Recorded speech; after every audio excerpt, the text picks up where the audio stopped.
All right, so welcome back to Run the Damn Ball. I haven't posted in a while, but Nebraska played Colorado yesterday, so I thought I'd make a comeback.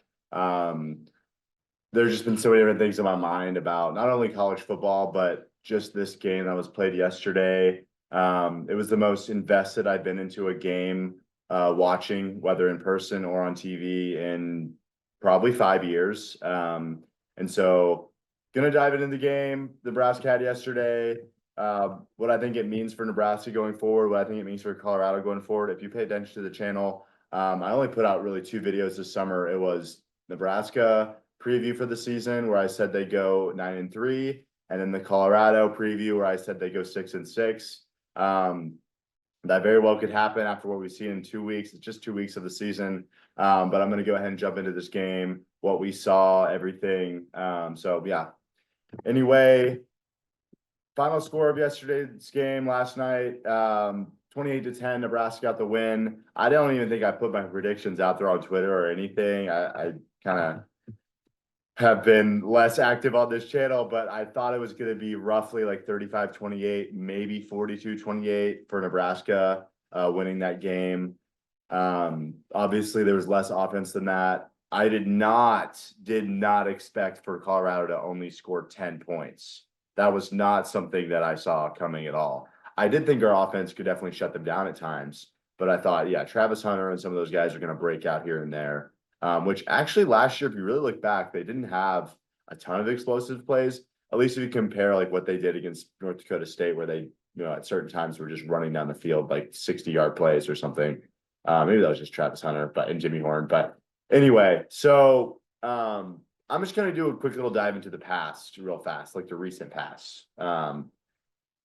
My first year in college at Nebraska was in 2018, and our first game got taken out by Lightning against Akron, and it was Frost's first year and everything. And so the first actual football game I went to as a student at Nebraska was against Colorado, 2018. If you remember that game, I'm just going to talk about three football games right now. 2018 versus Colorado. My view of Colorado at the time was, oh, there's this team that we played in the Big 12 back in the day. Their fans hate us because we always kick their ass, which is usually the truth. And then we proceeded to blow that game. We had some terrible turnovers to start the game. And then it came down to like a 4th and 20. We were up by, I think, a point.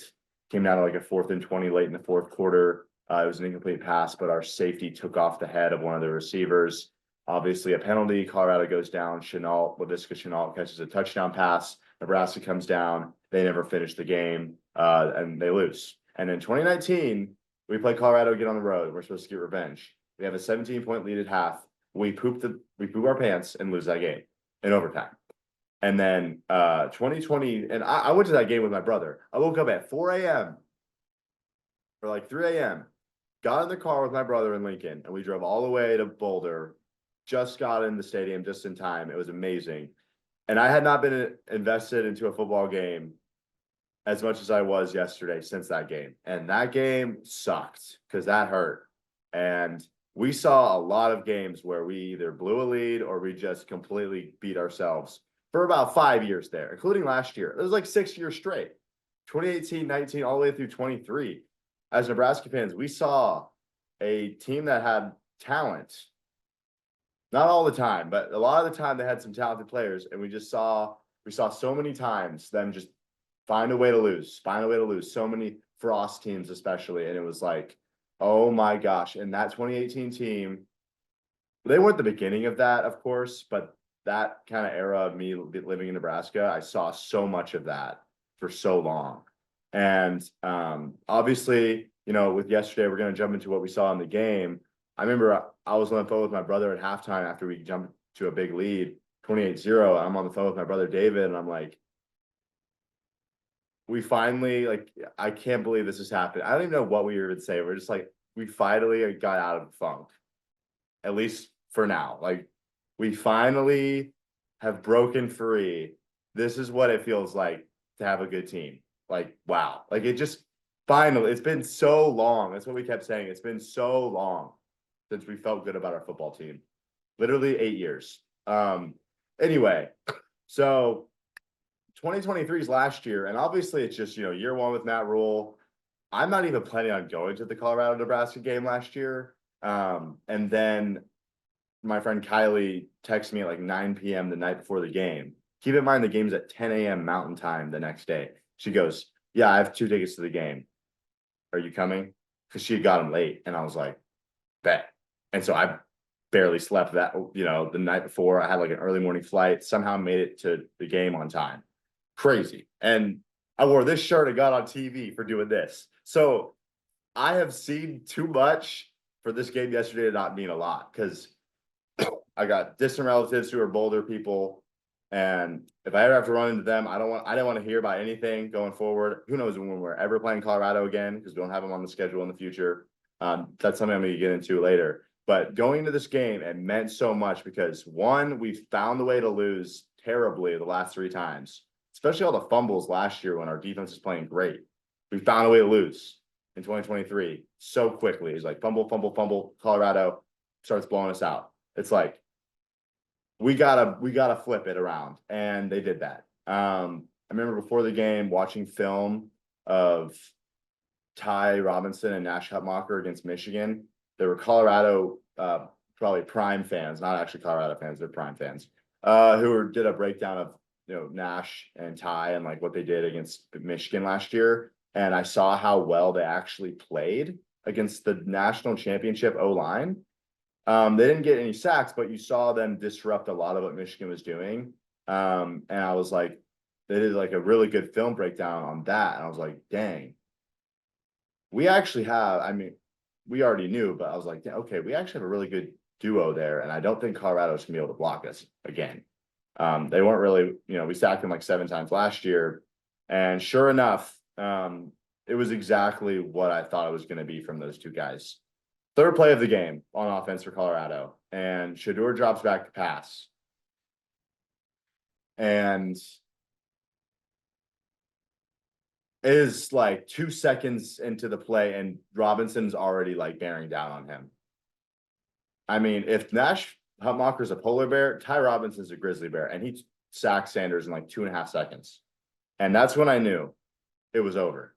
It was still 0-0, but it was over because their O-line saw that, and they, if it was over. Like, no one had scored, but when Ty Robinson broke through and sacked Shedeur in 2 seconds, game's over. The line play decides the game. Chancellor Brewington put out a tweet and said, what player needs to step up? Like, what player is going to play a key role in Nebraska winning the game on Saturday? And I literally just said O-line, D-line. That's all I commented, because that's the game right there.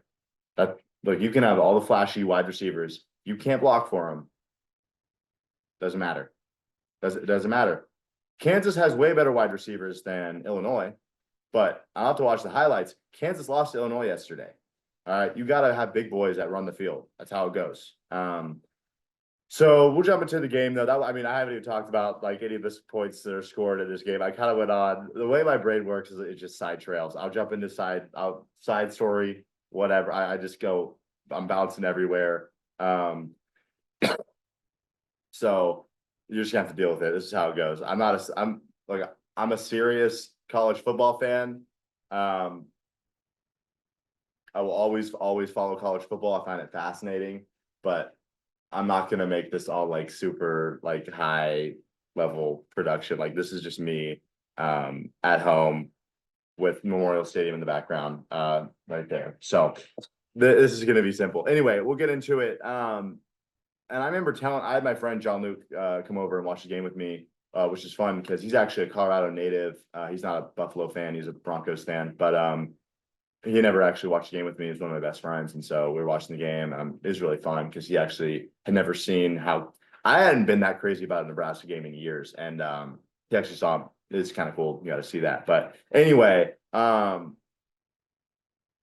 was not ready for the crowd that they were going to face there in Nebraska. They were not ready for this at all. Like that, and the stadium is bigger than it was there in that picture behind me. Colorado was not ready. Yeah, maybe they faced Oregon and Autzen Stadium last year. What's Autzen Stadium? Is it like 65,000 at the most? Maybe it's not. It's like 2/3 the size of Nebraska Stadium. maybe. I mean, Nebraska's like 90K packed to the brim. That's what it turns into. And it was, from what I heard, it was about as loud as Michigan in 2021 when Nebraska hosted Michigan. And that was the loudest game I ever saw, probably ever will, unless I'm living in Lincoln again someday. Yeah, that was crazy. You could see it on the TV. I mean, Colorado was dropping balls to start the game on that first drive. You could tell they were a little bit rattled. And then, Nebraska gets the ball. They go down and get 7 points. Dowdell's lowering the shoulder, literally takes Shiloh out of the game. He puts his shoulder down on it. I mean, Dowdell could have jumped over him. He could have juked him, but he ran down the middle of the lane and it was like, oh, there's Shiloh. I'm lowering the shoulder. Boom. Shiloh breaks his forearm, out of the game. I mean, that's first drive. And one of their best players is out. Allegedly their best player. I think he just has cheap shots, but that's my biased opinion. Then we're coming down and, one play later, Dowdell up the middle, boom, touchdown, and momentum is building. Now, hey, I thought we were going to be in for a dogfight. I thought Colorado's offense was going to wake up at some point. And they, I thought it'd be, okay, Jimmy Horn has a nice kick return. He's coming down, and I'm glad somehow he pushed him out of bounds at the 35-yard line. And then Colorado looks like they're at least going to get a field goal. And first play, Nash Hutmacher sacks him. And I'm just yelling at the TV, Hutmaker. His last name's Hutmaker, actually. That's how it's pronounced. And then from there, I mean, it's like, okay, so we're up 7-0. We force them into a 4th-and-1 situation. And Colorado, I mean, I could rant about how horribly managed I think their offense is. 4th-and-1, and they have a 185-pound running back named Charlie Offerdahl. Walk on, okay. And you're really going to think he's going to run up the middle against our D-line and our linebackers, who are all significantly larger than him. And their Colorado O-line that's just brand new, unexperienced. No. Bayer, who had been talking all week and backed it up on the opening kickoff and on that play, comes in, boom, stones him. And then, we end up having to punt on the next drive. And Buschini has his best punt of the year so far, goes out the 2-yard line, basically. And I don't even know if it was 2 plays in. I'm sitting there watching, and I'm expecting, okay, let's try to get a safety or something. Shedeur drops back, and he has time. He wings it out to the right side, and Tommy Hill picks it off and walks it in. And I was like, hey, no, I couldn't believe it. I could not believe it. I was like, that's one of the best quarterbacks in college football. About to go first round of the draft this year. And he did that. I mean, the crowd was involved, and 14-0 at that point, all momentum is swinging our way. We get another stop. Alvano misses a field goal, which I felt that come. I was like, he's about to miss this. I don't know why. They didn't have high praise for their kicking game in the fall camp. And so I knew okay, if something's going to go wrong, it's going to be right now. If he misses the, 30-something yard field goal. So we're still up 14-0 second quarter. I know I'm just recapping the game. A lot of y'all probably watched it, but I just think there's certain things that are worth mentioning. Nebraska ends up going up 21-0. Lloyd had a nice catch on a cross-field pass from Pat Mahomes. I mean, Dylan Raiola. And Dowdell jumps it in next play, 21-0. Colorado, I'm expecting them to at least make some big plays and score some points. I'm like, okay, we're kind of clicking on offense. Maybe we'll drop a lot of points. Colorado's probably going to, eventually wake up at some point. And they come down the field, and I know that Travis Hunter wanted an ISO corner fade on Tommy Hill to kind of get some revenge. They were jarring back and forth in that game. Travis Hunter called Tommy Hill trash. And, I mean, it's funny because, Hill scored a touchdown, Travis Hunter didn't. You see Travis Hunter yelling at, I remember it was 4th and goal. They had just called a timeout, or 4th and, they're at the 15-yard line, maybe not goal. And you see on the screen, Travis Hunter runs up to Shedeur, and he's like, you're going to throw me the ball. And then sure enough, Shedeur's all flustered because the line's collapsing around him, and he throws it late out of bounds. It doesn't, throw it in time for at least a jump ball opportunity for Travis Hunter. And you could just see they are collapsing. I mean, they were already yelling at each other a year ago when it was 0-0 in the second quarter. But yeah, down 21-0 with 90,000 people yelling at you, and they're collapsing. And then I knew because I saw Mata, the Colorado kicker, kick last week against North Dakota State, every single one is super low. He's not a good kicker at all. And I remember thinking, okay, if he's kicking low, Ty Robinson is just he's 6'6", 310. He's gonna get some blocks. He blocked 2 against Iowa last year. That's a good special teams unit usually from them. Thinking, okay. I tell my friend John Luke, I said, look, we're gonna block this kick right now. It's gonna be number 9. I told him. 5 seconds later, blocked kick. It was surely enough Ty Robinson, and my friend's freaking out. Like, how did you know that? I'm like, look, I just knew. I knew Mata sucks as a kicker, and Robinson knocked it out. So hey, that's how it goes. And then, we really dominated the entire first half, obviously. And then, Ramir Johnson, we come back down. He has a lucky touchdown catch. Sure, you could say it's lucky, but think about Ramir's career. Ramir was on that 2019 team that was in Boulder and lost 5 years ago. He was on that team. He was a true freshman. 2020, that season was a cluster of things. Got shut down by COVID and all this other crap. He was on that team. He actually had some good, minutes in that season. 2021, he has a good year. 2022, he barely plays in what was, I guess, his senior season. But of course, because of COVID, because he redshirted his first year with Nebraska, he still has some eligibility left. I believe he ends up playing 2023. He plays, 2.5 games? I think early in the Northern Illinois game last season, I think he broke his collarbone or something. He's out, and then he's out for the season. And he actually had finished strong against Colorado last year. And I'm thinking, okay, this guy stuck around when a lot of guys wouldn't. He stuck around through a staff that was a mess and with the Frost regime. And he stuck around, and he's 6-year senior. What would have been his last season got cut short because of an injury. And here he is still, he's a starting running back for Nebraska. You could say he's the second string, I guess, to Dowdell, but he's still here. He's like 23 years old probably, and he's still here, giving it his all for Nebraska. And he fought through and caught that ball and ran it in. People are going to say it's lucky. No, man.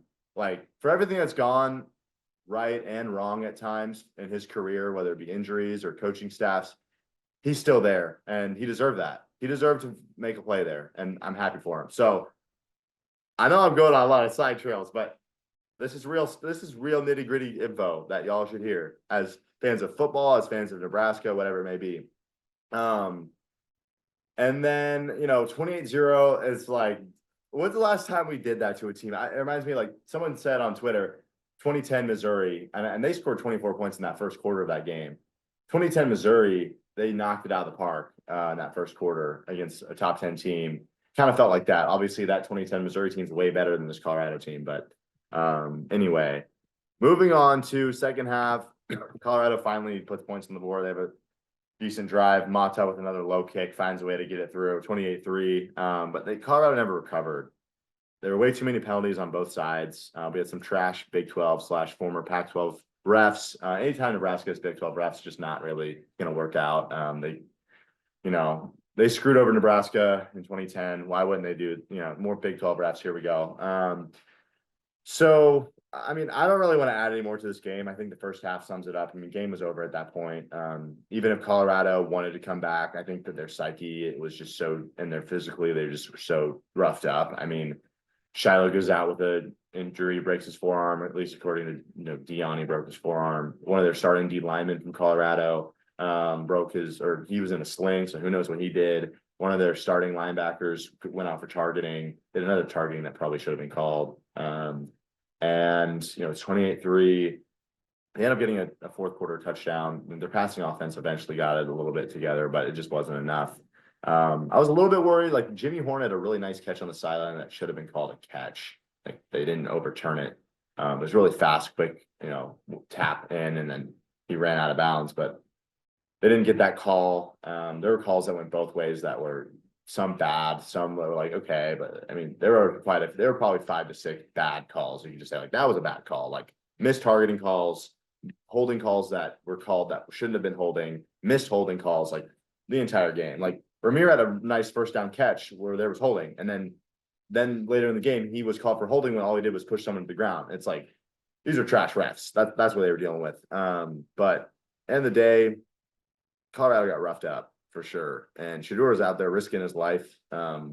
Bayer got kicked out of the game for targeting late. It was targeting based upon the rule book. I could get into a rant on targeting but I'm not going to do that because I've already been rambling in this podcast anyway.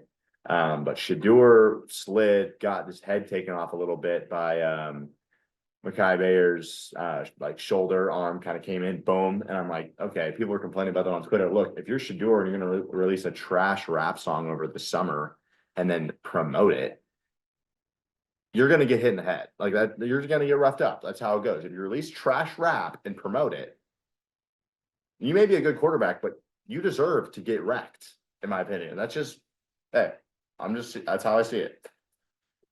Anyway, still trying to get over a cough. I swear, I got a cough. I get a cough every September.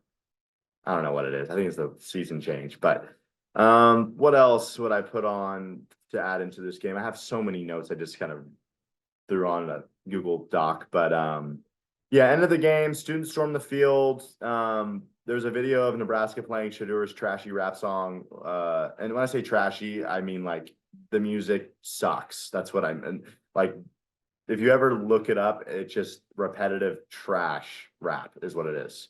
But there's good rap. There's rap from the 90s that I love, but this was trash. There's a video of Nebraska dancing in the locker room to the Shadur's song. It's so funny. Anyway, I actually do agree with Colorado getting Shador to leave the game early and go to the locker room with a couple minutes left in the game, because if they left him on the sideline with the students storming the field, which you could sense was happening. I mean, the balloons were released on the first touchdown. The "Welcome to Your Worst Nightmare" boneyard sign went up in the student section.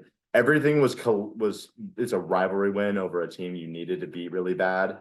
Everything was aligning for the students to finally storm the field again. So getting Shador off the field, in my Nebraska fan opinion, was actually a good move, because some of the students are probably going to be menaces, and that was good. There's a video of him walking off the field, Shador, and a Nebraska fan literally goes in his like little frat boy voice, "What's Shador? What time is it?" And it's just like, that's so funny.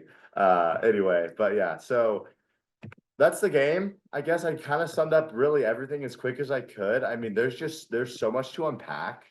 Little things like, Colorado's media team is a whole entourage. They're a social media football team is what they are. And just all the little content things they had going out with like Terrell Owens, Travis Hunter coming out of the locker room, Dion dapping up, what's his name? Bud Crawford before the game, and Bud Crawford walking out of the tunnel with the team for Nebraska. It's just like so many little things that were going on outside of just the field of play that was just interesting to see and cool to see. So I think those all should be mentioned. It's part of the story of the game. But yeah, anyway, 28-10, Nebraska wins. Should have been by more, but I mean, a win is a win, so I don't really care. That's how it goes.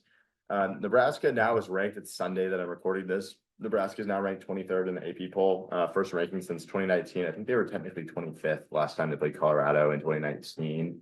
But that team was kind of garbage, if we're honest. That's kind of harsh. They had some good players in that 2019 team, but they couldn't close a football game to save their life, unless it was like there was like maybe a couple of games where they played okay, but yeah, they were not good. Yeah, so that's the Colorado Nebraska game. I will say, just to kind of close this out,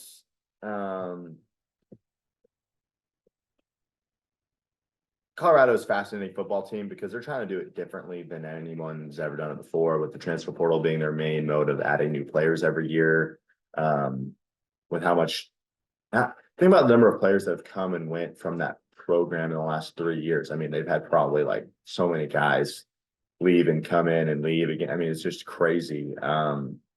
Looking at it, I mean, in a weird way, I kind of root for Dion, to be honest, because I like when people do it their own way and try to make the most of it. I think that's fun.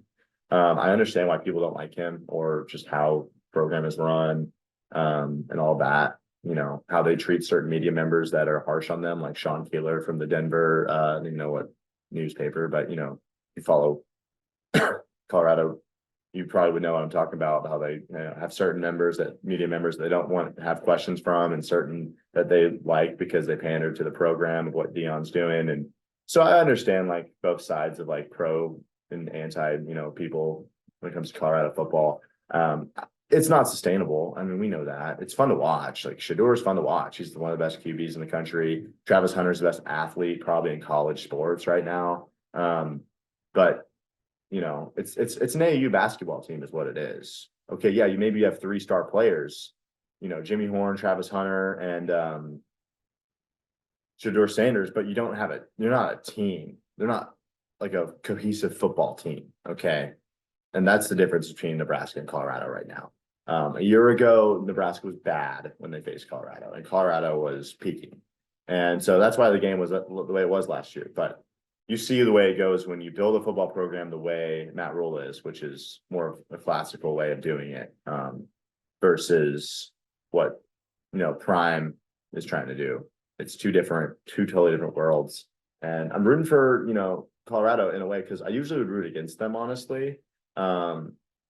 Especially whenever they're in the same conference as Nebraska, but I usually would root against them if they're ever, playing against certain teams I like, whether it be, Colorado State or, who you want to put out there. But I kind of do like them with Dion because it's like, they're not even really the Colorado Buffaloes anymore. They should be, they're kind of like the Colorado Prime is what they are now. And half their fan base that you'll interact with is like Prime fans. It's kind of sad if you really look at it.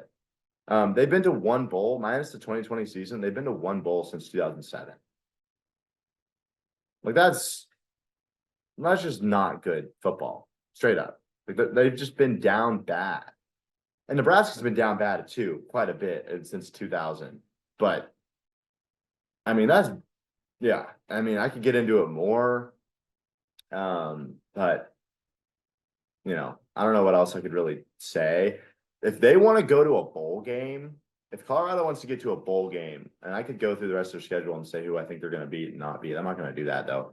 If they want to go to a bowl game, they have to learn how to actually run an offense that's not like EA College Football 25. Okay, like you can't just drop back and throw it every play, especially when you face an actual defense that's ready for what you're usually going to be throwing at them. Okay, there's no diversity of runs from their offense. Dallin Hayden's a good player. He was, if you don't add, what's that transfer running back for Ohio State? If they don't add one of that transfer from Ole Miss, Judkins, Dallin Hayden probably stays at Ohio State and is their number 2 back right now, and he's getting good carries. But they're not using Dallin Hayden, who's a good running back. I don't care your O-line's bad. The only way they're going to get better is more and more reps where they're running the football, especially in games like this where they're learning how to adapt to different opponents' D-lines, fronts, and learn how are we going to run the ball in this game? How are we going to do this better so that we keep the defense, honest, and then we're able to get, more play action, more different things where we're going to get receivers open. That's what would actually help Colorado to win games and play better on offense. This thing where they run once in a blue moon and then they're just chucking it around the field the whole time. They don't have the O-line to do that. Texas Tech did that for years in the Big 12. They probably ran it more than Colorado does right now. And Colorado has, offered all, try to get him involved in the pass game. He looks like a fast player. Dallin Hayden, what about some, jet sweep runs? What about some fake jet sweeps and then runs with Dallin Hayden? What about there's so many different things you can do with the run game that diversify your offense. They don't do it at all. And this is run the damn ball. This is the pocket. And, if you do 16 rushing yards against a team, you're going to lose. And you're not Texas Tech in 2008. You can't do that. You're not going to get away with it. And so that's what I saw from them. I listened to what Colorado media put out, what Dion said, what Shador said, what other people from Denver sports media said. And they're not, the best thing they've had to say is that they don't know how to run the ball. They're missing some other things, but they don't know how to run the ball. And that's the biggest thing that, they see it. I think we've all seen it for a year. They don't know how to run the ball. And that's the biggest problem right now. Their defense is decent. They have a solid defense, I will say. They only allowed 28 or 21 to Nebraska. And if you count the pick 6, and so it's like, all right, your defense is improved. You have all your star players on offense back, but they're not better than they were last year. They look like the same team they were last year. So I think they're fascinating to watch. I'm going to keep watching them this year, see what happens. Is Dion going to be there next year? Who knows? I know some Colorado people are all bought in. but I understand if you're brought out because if you jump off the bandwagon at this point because they're 5-9 so far. So who knows what they're going to do, but fun to watch. But yeah, I think I've talked enough about Colorado at this point. I mean, those are the two teams that I was most interested in following this year. Obviously, I'm a Nebraska fan and in Colorado. But yeah, anyway, moving on. I'll talk about what I think is possible for these teams scheduling each other going forward, actually. So I guess I lied about talking about Colorado going forward. What else was I going to say? I really covered everything in terms of the game. This podcast is really just going to be me talking about this game and then, going forward for both teams and then, potentially scheduling each other as well as what I'm about to get into. Yeah, I think I pretty much hit on everything. Yep. Anything else I would say people already know. So we're just going to jump right into potential of Nebraska, Colorado playing against each other in the future. Obviously, if you follow college football realignment, you know what's happened in the last 15 years. Nebraska went to the Big Ten, Colorado went to the Pac-12. Pac-12 dissolves because of many factors, and now Colorado is a Big 12 team. Kind of funny that Colorado is 3-0 against Nebraska when they're a Pac-12 team, and now against Nebraska as a Big 8/Big 12 team. The record's not looking good historically, and yesterday was kind of indicative of that. It was kind of funny. I saw someone put like when Colorado's a Big 12 team, Nebraska's 4-0 in the last 4 meetings. It was like, yeah, I mean, it's how it's supposed to be. But so the way scheduling works with college football now, at least in the foreseeable future of college football, because it could be totally different in 10 years, honestly. But the way it works now is that you get 9 conference games, unless you're SEC is actually moving to 9 conference games in 2026. ACC might make that move too, but Big 10 and Big 12 right now, it's 9 conference games. Those are the, Nebraska, obviously Big 10, Colorado, Big 12. So I looked at their schedules, and unless they cancel games against other opponents in the next, 6-7 years and try to play each other here and there, they're not going to be playing each other until maybe like 2032. They would have to drop opponents. Nebraska would have to drop games against Tennessee. They have to drop games against Arizona, Oklahoma State. Those are some of the Power 4 non-conference games they have set up. I would really like to keep Tennessee and Oklahoma State on the schedule. Don't really care about Arizona. I was there for the Holiday Bowl in 2009 when we 33-0'd them. That was awesome. But yeah, so basically the way it works is you get 3 non-conference games. A lot of the times, especially if you're a team like Nebraska or Alabama or, Michigan, Ohio State, and you have a powerful college football brand where you make lots of money off of home games, you're going to play 7 home games. So what does that mean? When you have 4 home games on your conference schedule, that means that you need 3 non-conference home games to make it 7, because if you're Nebraska, you're not playing 6 home games in a year. You make too much money as a city and as a university to play 6 home games if you're Nebraska. You're going to get 7 home games every year. That's the way you do it at Nebraska. That's what you do at a lot of the bigger schools. And so Nebraska is playing 7 home games every year, which means they're only going to travel on the road to play a non-conference game once every other year. So that means that there's going to be certain teams out there like Colorado, Kansas, other teams that are going to have to compromise and only play 6 home games on certain years if they want to play certain teams. So that's just how it works. It's unfortunate, but it's how it works right now. It's part of just having 9 conference games. It used to be Nebraska could play 8, conference games. You're going to get 4 and 4 home and away. And then, maybe you'll go play, at Wake Forest. Maybe you'll go play at Wyoming. But you'll get them at home at another time. But you might just play a road game that, at Fresno State in 2014. They'll never do a game like that again. It's kind of sad in a way. I mean, it kind of is because there's just less of college football that you're going to see at a geographic level because of this. It is what it is. And so that's why, it's cool. Like BYU is playing at Wyoming this year. It's a Big 12 team going to play at Wyoming. That's cool that still happens. Power 4 school, I guess you will. Anyway, I've been rambling, but I think it's interesting to talk about. Colorado has home and away scheduled all the way through the late 2030s with Colorado State. So they're actually going to play each other a bunch where they go back and forth. Whenever Colorado plays a road game at Colorado State, I believe it's a season in which they have 5 home games in conference. So a lot of the times, Colorado is willing to play only 6 home games in a season. That means they can play a rival like Colorado State. Now, what's going to be interesting is, does, George, the AD from, forgot his last name, or his first name, but his last name is George from Colorado. Does AD from Colorado and the AD from Nebraska, Troy Dannon, do they want to like make a deal where they, try to renew, not every year, it's not going to work out every year, but they, try to reschedule games where they're able to play against each other more often for the fans is what I'm talking about. Obviously, Nebraska is not trying to play Kansas, not trying to play Iowa State. I would like us to play, Kansas State, maybe even Missouri sometimes. Don't really think we're going to get those games anytime soon, unfortunately, unless it's a bowl or a playoff game. But Colorado hates Nebraska more than any fan base, for sure. There's no doubt about it. And I think it's good for their program. College football is better if Colorado is doing better. It's the same for Nebraska, same for Texas, same for OU. College football is better when those schools are doing well. When Virginia, Wake Forest, Arizona State, when those schools are doing well, no one really cares. No one really cares. Like maybe the people from that little school care, but like no one from the national level actually are paying attention.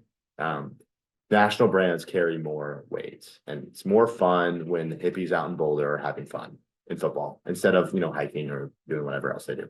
It's more fun for the game, and so Colorado's not going to be, in my opinion, I don't think Colorado is ever going to be a perennial program like they once were in the 90s if they don't have a standard that they're trying to live up to.